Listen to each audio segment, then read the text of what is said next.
Nós vamos receber ainda sob os pés pastor Lorival, este amigo, irmão, que a gente tem ido lá várias vezes, ele vindo, e a gente está aí rodando o Brasil juntos, e Deus o tem usado, e vai usar nesse dia de forma sobrenatural para falar conosco. Vamos recebê-lo com carinho, louvando a Deus pela sua vida. Amém. Pai, seja convosco. Amém. Põe a mão no seu coração, vamos orar. Pai querido, nós te amamos. E há no nosso coração o desejo de vermos a tua obra avançando no nosso ministério. Há uma inquietação profunda dentro de nós para vermos as nossas igrejas crescerem, Pai. Mas às vezes nós não sabemos como. Mas Tu és o cabeça dessa igreja. Tu és o Senhor do nosso ministério. Tu és aquele que nos chamou para o ministério. Por isso nos ajuda nesta manhã. Durante esse seminário Tu venhas entregar em nossas mãos ferramentas, estratégias poderosas para que as nossas igrejas venham crescer.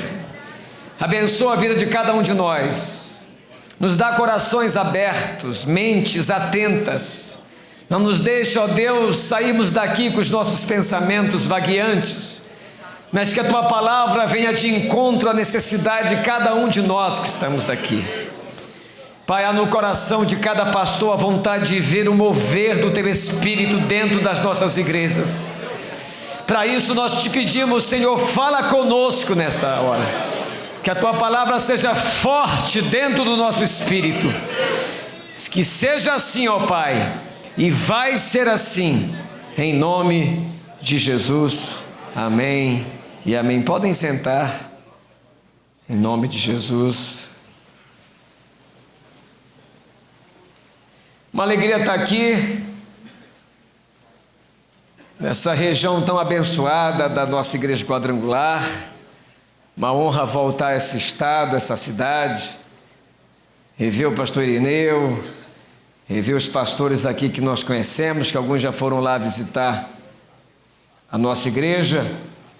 E nesse primeiro momento, já que o tempo não é tão longo, eu quero apenas usar esse tempo para testemunhar o que Deus está fazendo, não só na minha igreja lá no Guamá, em Belém do Pará, mas em várias igrejas espalhadas no estado do Pará.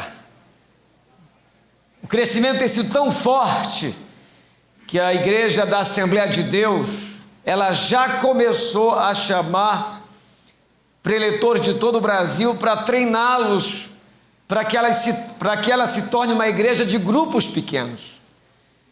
Porque nós temos visto, e eles perceberam isso, a diferença do crescimento da quadrangular para a Assembleia de Deus do Pará. A diferença é absurda.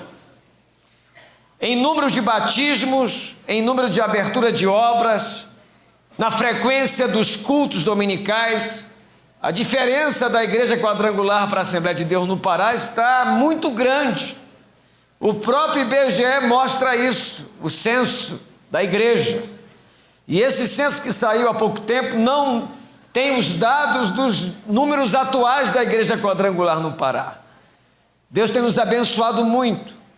E eu quero aqui abrir o coração para vocês. Não estou trazendo de maneira alguma nenhuma filosofia nova de igreja, não. O que estamos fazendo lá é o que está na Bíblia. Estamos ganhando almas e fazendo discípulos. E nós temos focado o nosso ministério nessa direção. E hoje eu quero falar bem rapidamente sobre fortalecendo as duas asas da igreja.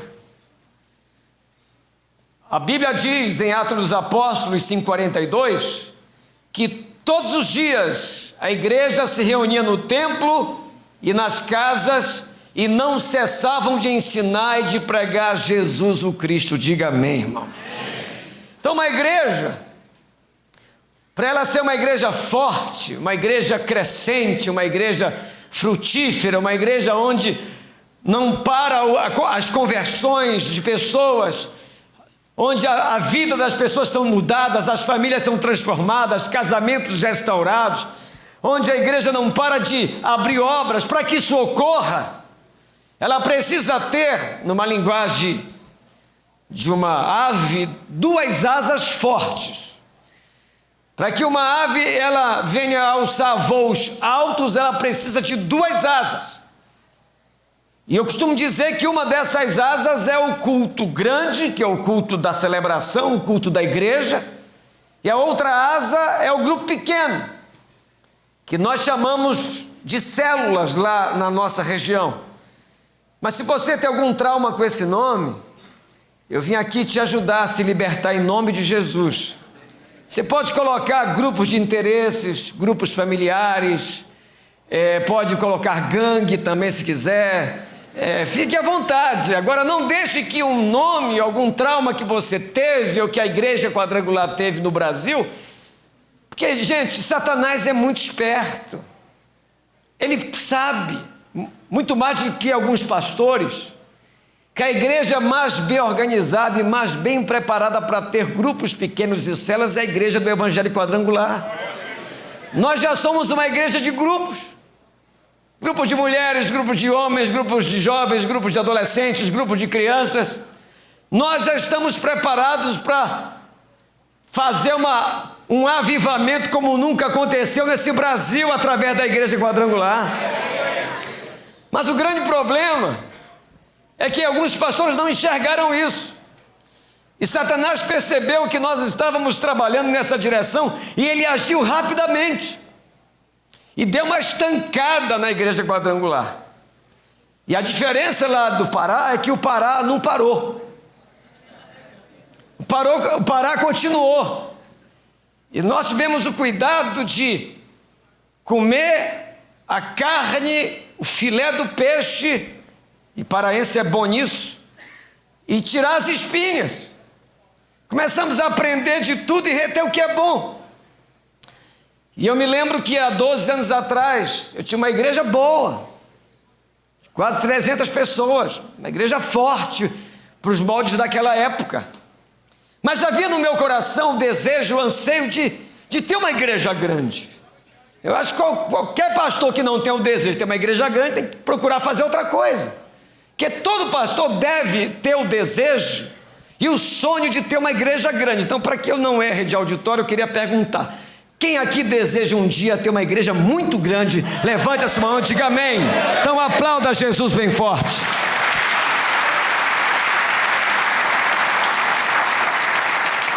Aí eu comecei a estudar, comecei a pesquisar, porque olha, eu tenho um líder maravilhoso que é o nosso reverendo Josué Benço, um homem enorme, louro, alto, de olhos azuis, tem uma voz que parece dublê de Deus, negócio espetacular, e eu fiquei olhando para ele, olhando para mim. Disse, rapaz, eu não sou como esse cara, nem perto do como ele é. Não tenho os dons que ele tem, não tenho a voz que ele tem, não tenho o tamanho que ele tem, não tenho nada que ele tem, mas eu tenho o Deus que ele tem. Então, mesmo Deus que ungiu esse homem pode me ungir. Eu comecei a estudar, buscando uma alternativa para ver o meu ministério crescendo. Eu sou um pastor de poucos dons, pouquíssimos dons. Mas eu disse, Deus, tem que haver um caminho para que eu tenha uma igreja grande. Eu sirvo um Deus grande, o Senhor me chamou para ser um pastor, e eu não quero ser um pastor com ministério medíocre, pequeno. Quero passar por essa terra e deixar uma marca de um ministério que fez a diferença na geração onde ele foi plantado.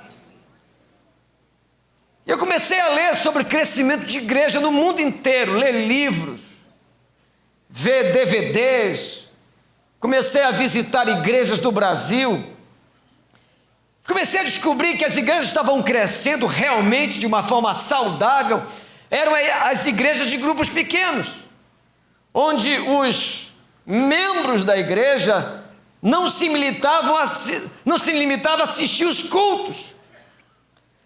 Então comecei a estudar, e comecei a aprender, e comecei a ter coragem para aplicar, que é preciso ter coragem para aplicar. É preciso reconhecer que as coisas não estão indo bem. É difícil o pastor, e é importante que para ele crescer, ele tem que reconhecer que o ministério e a igreja dele não está bem. Entra ano e sai ano, a membresia não cresce, o número de batismos são pequenos, a força da igreja local não é grande. Pastor que não tem a coragem de olhar para dentro de si e para a sua igreja com um olhar sincero e honesto para dizer, eu não estou bem, ele não vai nunca ter uma igreja grande. Eu enxerguei essas igrejas, pesquisei sobre essas igrejas, comecei a comparar com o meu ministério, dizer, olha, eu não estou bem, eu preciso fazer algo que venha de fato ter significância nessa terra. Aí viajei, conheci várias igrejas, estudei muito, li, e me lembro como se fosse hoje. Eu cheguei de uma viagem que eu fiz e eu disse ao pastor de uma grande igreja, ele vai estar pregando no nosso congresso de Belo Horizonte, da Quadrangular, o pastor Eibe. Eibe, eu sou amigo dele há muitos anos porque eu sou promotor de eventos, e o Eibe, antes de ser pastor, ele era cantor de rock gospel. E ele cantou em um dos eventos meus. E eu disse, Eibe, você é pastor agora? Fiquei sabendo, estou sabendo da tua igreja que está crescendo muito em Santarém. Me faz o seguinte, me faz um favor, deixa eu passar uma semana contigo. Não quero que você mude nada a sua agenda, não quero que você mude nada o seu dia a dia, a sua rotina. Eu só quero ver como é que é a rotina sua e da sua igreja. E depois que eu voltei de lá, meu coração pegou fogo. Meu coração se apaixonou para ter uma igreja forte. E eu me lembro que quando eu cheguei lá, eu fiz uma semana de oração, de jejum, para que Deus me desse as ferramentas, as diretrizes, para que eu pudesse usar aquilo que eu tinha lá no Guamá e aplicasse os princípios da igreja de grupos pequenos na minha igreja. Aí eu fiz isso. Aí reuni a diretoria da igreja, falei com o reverendo Josué, pastor Josué, estou chegando da viagem, o que é que o senhor acha? Lorival, faz lá e depois a gente conversa. O que é que eu fiz na minha igreja? Eu descobri que das 300 pessoas, no máximo 40 pessoas estavam envolvidas no processo de evangelizar. As demais estavam simplesmente assistindo o culto. Aí eu comecei a treinar 45 pessoas para formar grupos pequenos, células, e pregar para a igreja para mudar a mentalidade dela. Que a mentalidade do nosso povo, na maioria das igrejas, é a mentalidade do servir a Cristo frequentando o culto. Os membros das nossas igrejas têm consciência que quando eles vão à igreja, Deus está muito feliz com eles. Então se limita, se resume a frequentar. E dependendo da igreja, os membros da igreja são tão dependentes, tão crianças da fé, que o pastor acaba de fazer uma reunião de cura divina, de libertação, quase morrendo de cansado, e acaba o culto, e depois do culto até uma fila para ele orar. De tanta gente dependente, tanta criança na igreja. Aí eu comecei a pregar sobre essa nova mentalidade que eu tinha aprendido, de ser cristão. Você sabia que o diácono da sua igreja, ele tem certeza que o ministério dele é ajudar no culto? Você sabia que o músico da sua igreja tem certeza que o ministério dele é tocar? O que canta é cantar, o que dança é dançar, e o que prega é pregar? Essa é a mentalidade. Não, isso é função no culto. O ministério de cada crente é ganhar almas e fazer discípulos de todas as nações. Quando a igreja entende isso, você começa a ter um exército fazendo o reino de Deus crescer, fazendo a sua igreja local crescer. E eu louvo a Deus porque no decorrer dos anos a minha igreja começou a assimilar isso. Essa mentalidade de gerar filhos para Deus e não de fazer as coisas para Deus. É claro que o fazer nós precisamos, o fazer é muito importante, o grupo do diaconato é muito importante, os músicos, os que dançam, os que pregam, isso é muito importante. Mas tem algo que é mais importante, que é cumprir a grande comissão de ganhar almas e fazer discípulos. O que acontece hoje é que a nossa igreja, ela está muito atolada com eventos. As igrejas estão cheias de eventos, é tanto evento, é tanto evento, é tanto evento, que não tem tempo para ganhar almas. Aí entra ano e sai ano, uma agenda anual da igreja cheia de tanta atividade, e vai ver o dia do batismo, vai ver a frequência dominical, simplesmente é uma tristeza. Por quê? Porque o povo está usando todo o seu potencial para fazer e não para gerar. Aí você pergunta ao diácono qual foi a última vez que ele levou alguém a Cristo. Ele nem lembra. No dia do batismo a igreja nem vem participar do batismo, porque isso não está nela. Um dos maiores cultos da minha igreja é o culto de batismo.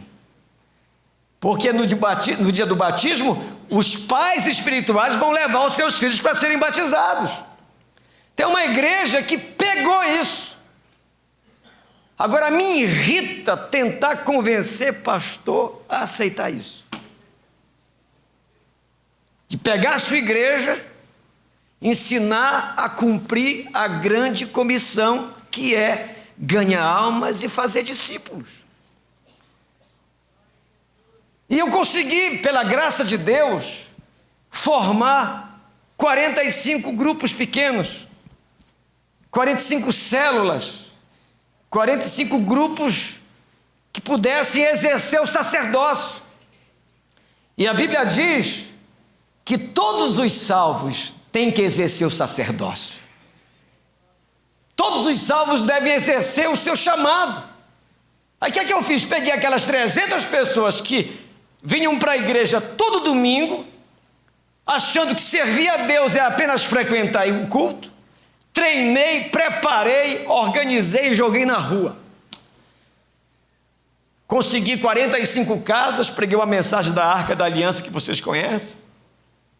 E perguntei quem gostaria de entregar sua casa uma vez por semana para ir um grupo de irmãos para pregar o Evangelho.